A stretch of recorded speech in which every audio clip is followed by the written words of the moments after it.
In the heart of Washington, D.C., political secrets are currency, and someone was willing to kill to protect theirs.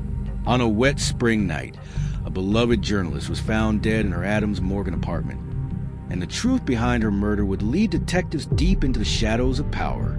It was April 14th, 2023. Rain slid down the brick facade of Adams Morgan, streetlights reflecting in the puddles. Just before midnight, neighbors heard a loud crash from an upstairs apartment, followed by muffled voices. Moments later, silence. One of them called 911. Metropolitan Police officers arrived within minutes. Inside, they found 35-year-old Elena Torres lie on the living room floor. She'd been shot once in the chest. The scene looked chaotic. Furniture overturned, drawers pulled open, but something didn't make sense.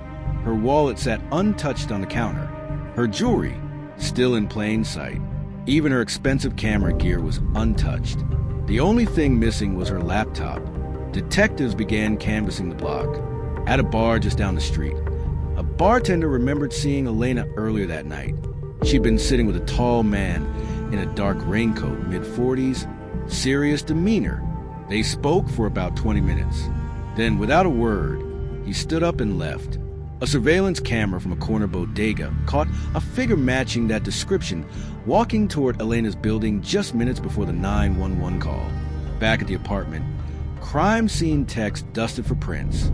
On the doorframe, they found a partial smudge. Not enough for a full ID, but enough to keep on record. Elena's phone was found in her bedroom, still unlocked. The last call she made was to an unlisted number. Detectives traced it to a prepaid burner phone, purchased that same afternoon in Southeast D.C. When detectives met with Elena's editor, they learned she had been working on a story that could shake the city's foundations. A deep investigation into corruption in a $200 million housing contract. She had told her editor she'd found the smoking gun. But now that evidence, if it existed, was gone with her laptop. Searching through her apartment, police found nothing. But at a small storage unit registered in her name, they found something unusual. Hidden inside an old, hollowed-out book was a USB drive. On it were encrypted documents. One file was partially accessible, showing payment records to shell companies tied to the deputy mayor's office. Surveillance triangulation placed a burner phone and the raincoat figure within blocks of the Wilson Building, D.C. City Hall, multiple times in the week leading up to the murder. The partial fingerprint from the apartment matched a man named Frank Delaney, a former private security contractor who had worked events for high-profile political figures.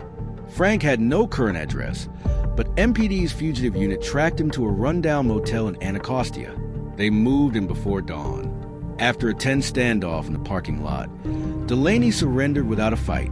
In interrogation, he claimed he didn't know Elena. When detectives slid a still image from the bodega footage across the table, his eyes dropped. He muttered, "It was bigger than me." He refused to say more. Forensics linked fibers from his jacket to Elena's carpet. Gunshot residue was found on his hands.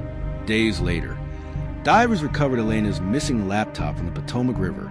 The hard drive was destroyed beyond repair. Delaney was convicted of second-degree murder. He never named the person who hired him. Weeks later, the housing contract scandal vanished from headlines. No city officials were charged. And when Elena's USB drive was requested for evidence review, the response came back the same. It could not be located. In Washington, D.C., some crimes are solved, but the real story is never told. Elena's killer is behind bars, yet the truth she died for remains locked away. In a city built on secrets, justice is never the whole truth. What do you think really happened to Elena Torres?